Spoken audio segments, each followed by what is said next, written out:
जय श्री कृष्ण। मित्रों, जीवन की राह में एक गहरी बात हमेशा याद रखिए। हमारे कर्मों का फल हमें उसी तरह ढूंढ लेता है जैसे कोई बछड़ा सैकड़ों गायों के बीच अपनी मां को पहचान लेता है। ये प्रकृति का अटल नियम है। हम हर पल हर क्षण कोई ना कोई कर्म कर रहे होते हैं, चाहे वो सोचने का हो, बोलने का हो या कोई कार्य करने का। ऐसा कोई क्षण नहीं होता जब हम कर्म से पूर्ण रूप से मुक्त रह सके। कुछ कर्म ऐसे होते हैं जो छल, स्वार्थ और झूठ से भरे होते हैं, जबकि कुछ कर्म कर्तव्य बोध, सेवा और समर्पण से प्रेरित होते हैं। श्री कृष्ण यही समझाते हैं कि कर्म की प्रकृति के अनुसार ही हमें उसका फल मिलता है, अच्छा या बुरा, शीघ्र या विलंब से। इसलिए याद रखिए, हम ना तो कर्म से भाग सकते हैं और ना ही उसके परिणाम से बच सकते हैं।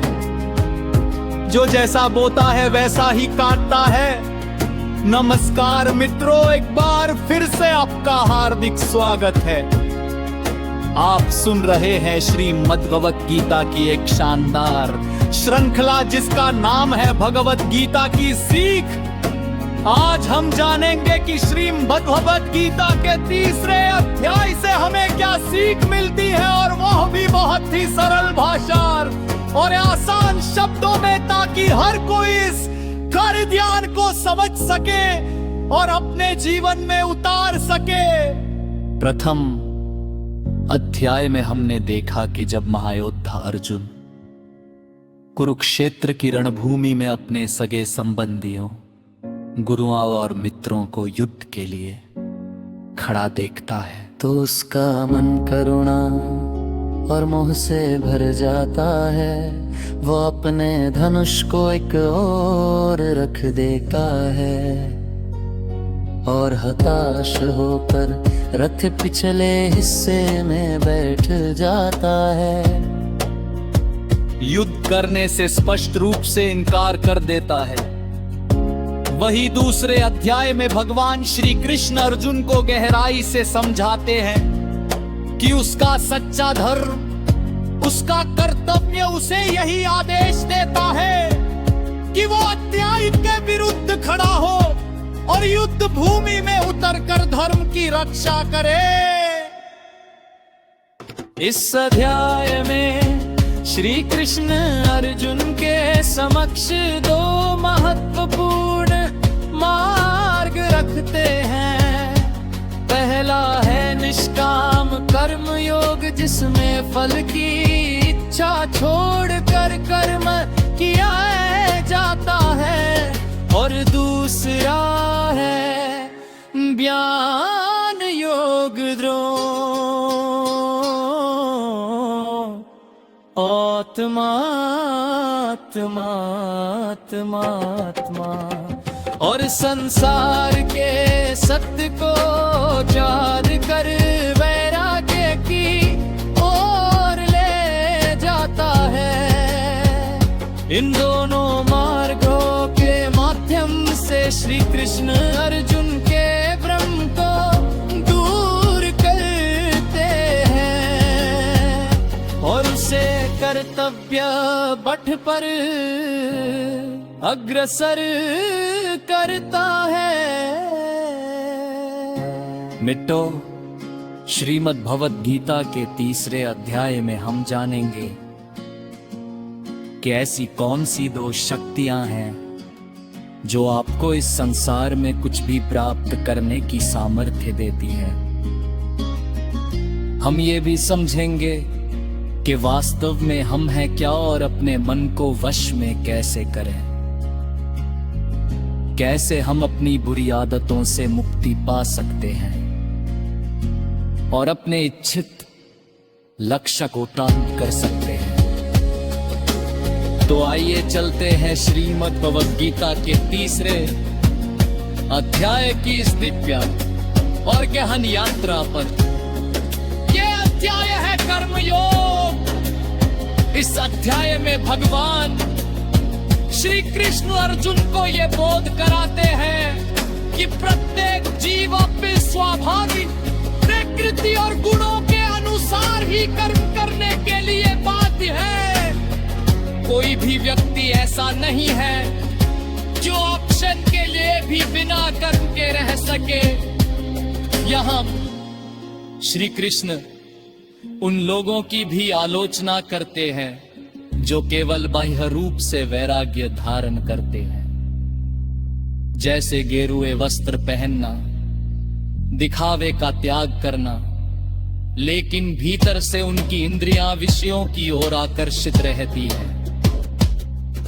श्री कृष्ण ऐसे लोगों को कपटी और ढोंगी कहते हैं, क्योंकि असली वैराग्य मन और इंद्रियों के संयम में है, ना कि केवल बाहरी रूप रंग में। जो व्यक्ति कर्म योग का पालन करते हुए निरंतर कर्म में लगे रहते हैं, लेकिन उनके भक्ति मोह या शक्ति नहीं रखते, वे वास्तव में दूसरों से श्रेष्ठ माने जाते हैं।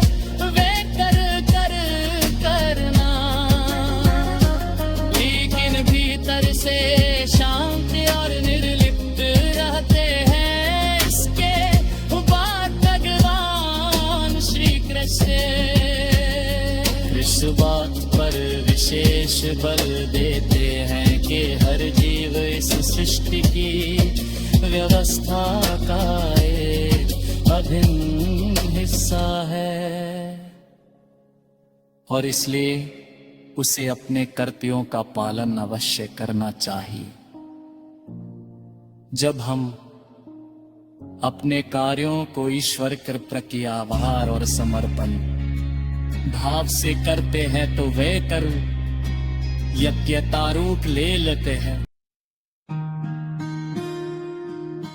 गीता में श्री कृष्ण बताते हैं कि यज्ञों का आयोजन देवताओं को संतुष्ट करने के लिए किया जाता है, और जब देवता प्रसन्न होते हैं तो वे हमें वर्षा, अन्न, सुख और समृद्धि प्रदान करते हैं।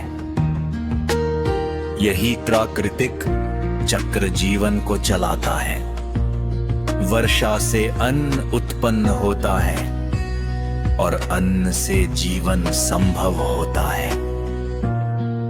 लेकिन जो लोग इस सृष्टि के चक्र और अपने उत्तरदायित्व को स्वीकार नहीं करते, वे केवल इंद्रियां सुखों की प्राप्ति में लगे रहते हैं। ऐसे लोग न केवल अपने उद्देश्य से भटक जाते हैं, बल्कि उनका जीवन भी अंततः निरर्थक और पापमय बन जाता है। मित्रों, तीसरे अध्याय की शुरुआत उस समय होती है जब अर्जुन श्री कृष्ण से अपनी गहरी दुविधाओं का समाधान जानना चाहता है। वह भ्रमित है कि उसे केवल ज्ञान के मार्ग पर चलना चाहिए या फिर कर्म भी करना चाहिए। अर्जुन भगवान श्री कृष्ण से प्रश्न करते हैं, हे जनार्दन, यदि आपकी दृष्टि में बुद्धि या ज्ञान कर्म से श्रेष्ठ है, तो फिर आप मुझे इस भीषण युद्ध में भाग लेने के लिए क्यों प्रेरित कर रहे हैं? आपने जो उपदेश दिए हैं उनके अर्थ अनेक हैं और उन्हें सुनकर मेरी बुद्धि भ्रमित हो गई है। अर्जुन कहता है, आपकी बातों से ऐसा प्रतीत हो रहा है कि ज्ञान मार्ग अधिक श्रेष्ठ है, फिर भी आप मुझे कर्म करने यानी युद्ध करने के लिए कह रहे हैं।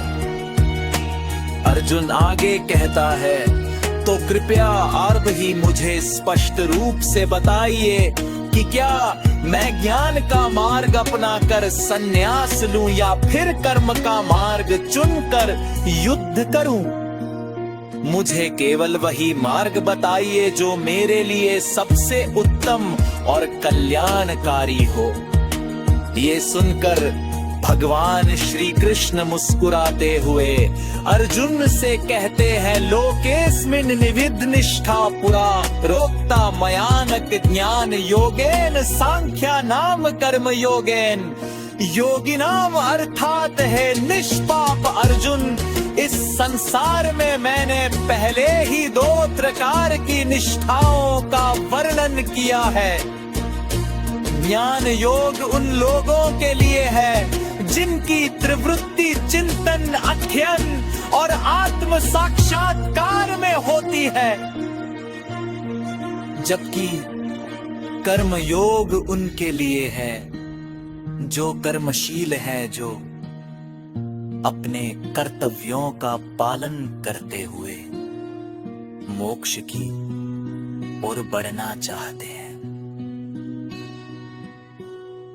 मित्रों, योग का अर्थ है ऐसा मार्ग जो हमें आत्मिक उन्नति की ओर ले जाए और हमारे जीवन को सार्थक बना दे।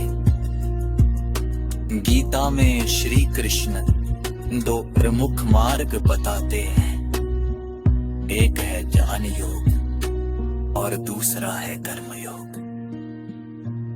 लेकिन इन दोनों ही रास्तों में एक चीज समान है और वह है कर्म। कर्म करना अनिवार्य है, चाहे आप किसी भी मार्ग पर चले।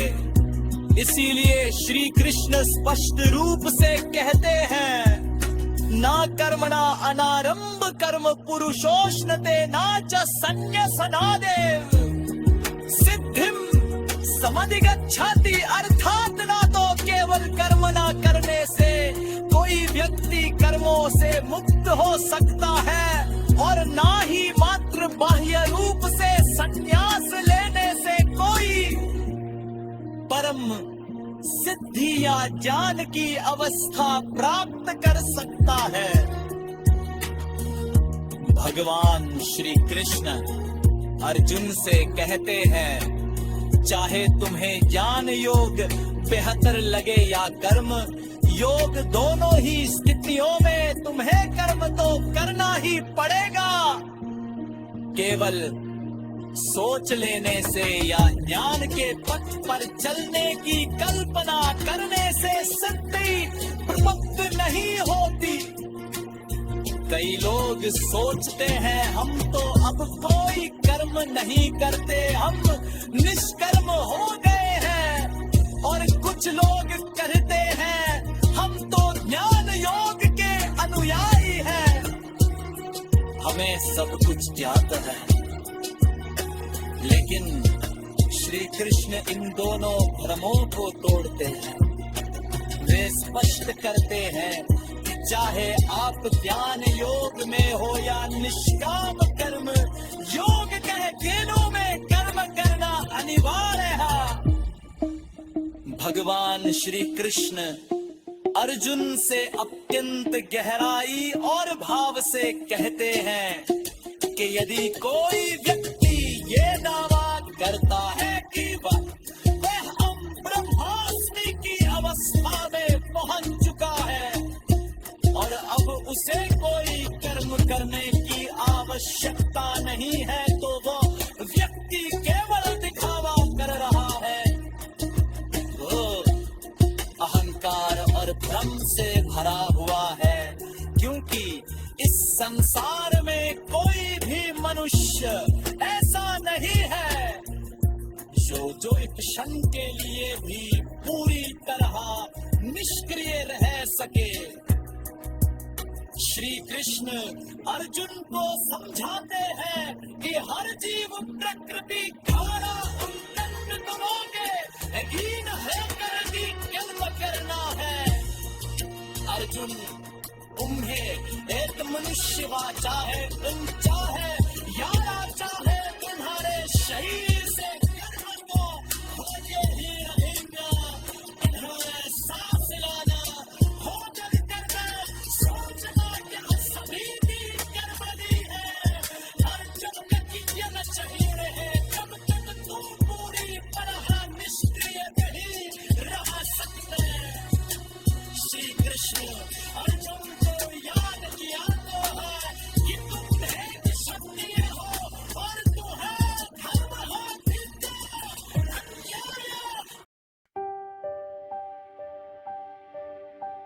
अर्जुन, तुम भी एक मनुष्य हो।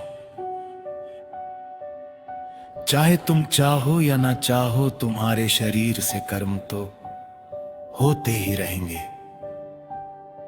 तुम्हारा सांस लेना, भोजन करना, सोचना, ये सभी भी कर्म ही हैं। और जब तक ये शरीर है, तब तक तुम पूरी तरह निष्क्रिय नहीं रह सकते। श्री कृष्ण। और तुमको याद दिलाते हैं कि तुम एक क्षत्रिय हो और तुम्हारा धर्म है कि तुम अन्याय और अधर्म के विरुद्ध खड़े हो। यदि तुम इस युद्ध से पीछे हटते हो तो तुम ना केवल अपने धर्म से विमुख होगे, बल्कि अपने अस्तित्व से भी मुंह मोड़ लोगे।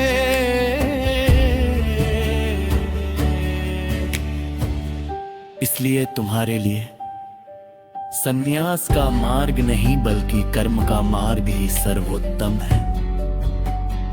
श्री कृष्ण। आगे भावुक होकर कहते हैं कि तुम ये समझो कि ये सही कर्म वास्तव में तुम नहीं कर रहे, बल्कि प्रकृति तुमसे करवा रही। तुम केवल एक माध्यम हो। जब तुम ये जान जाओगी कि तुम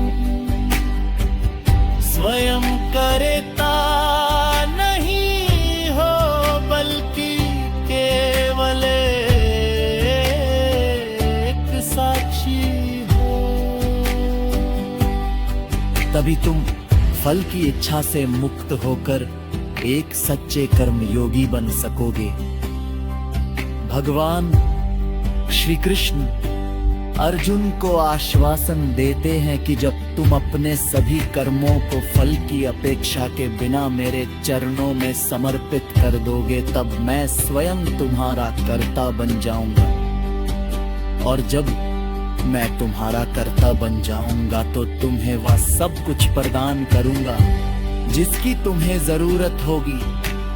राज्य, सुख, सम्मान, सब कुछ बिना मांगे, बिना परिश्रम किए। लेकिन यदि तुम कर्म से बचते हुए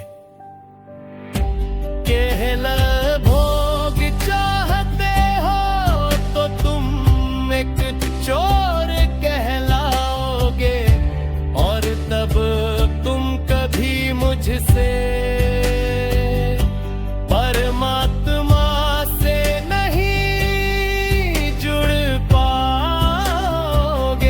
श्री कृष्ण अंत में कहते हैं कि जिस प्रकार महान आत्माएं खाने के लिए नहीं जीती, बल्कि जीने के लिए खाती हैं, उसी प्रकार तुम्हें भी परिणाम के लिए नहीं बल्कि धर्म और लोक कल्याण के लिए युद्ध करना चाहे।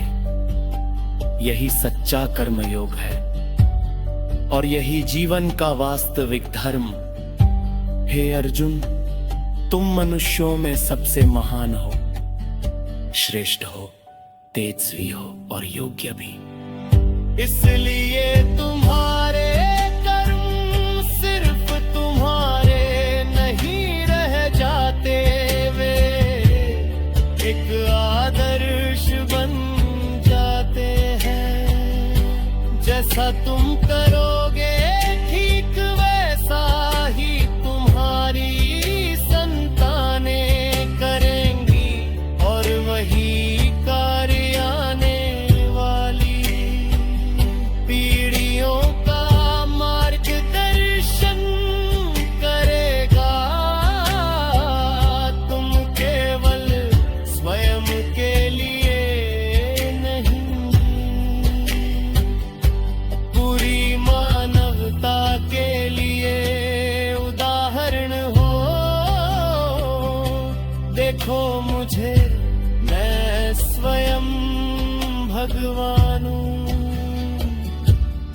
मुझे कोई भी कर्म करने की आवश्यकता नहीं है, ना कोई अपेक्षा है, ना कोई बंधन। फिर भी मैं निरंतर कर्म करता हूँ, क्योंकि मनुष्य की आत्मा मेरा ही एक अंश है। यदि मैं कर्म करना छोड़ दूं तो ये पूरी सृष्टि कर्महीन होकर विनाश की ओर बढ़ जाएगी। इसलिए मैं स्वयं कर्म करता हूं ताकि मनुष्य मुझसे प्रेरणा ले सके और अपने जीवन को धर्ममय बना सके। श्री कृष्ण अर्जुन से कहते हैं, यदि तुम्हारे साथ कोई ना खड़ा हो, कोई तुम्हारी आलोचना करे, अपमान करे या तुम्हारी राह में बाधाएं डाले, तब भी तुम बिना विचलित हुए अपना कर्म करते जाओ, क्योंकि जब कोई सच्चा कर्मयोगी बिना किसी स्वार्थ और द्वेष के केवल कर्तव्य में लगा रहता है, तो समय के साथ वही आलोचक भी उसकी प्रशंसा करने लगते हैं, उसका अनुसरण करने लगते हैं। श्री कृष्ण कहते हैं, मैं सर्वान कर्मान संन्यस अध्यात्म चेतसा निराशी निर्ममो भूत्वा युद्धस्व विगतजर। अर्थात है अर्जुन, अपने समस्त कर्म मुझे अर्पित कर दो और निरंतर मुझे परमात्मा रूप में स्वयं करते हुए कामना और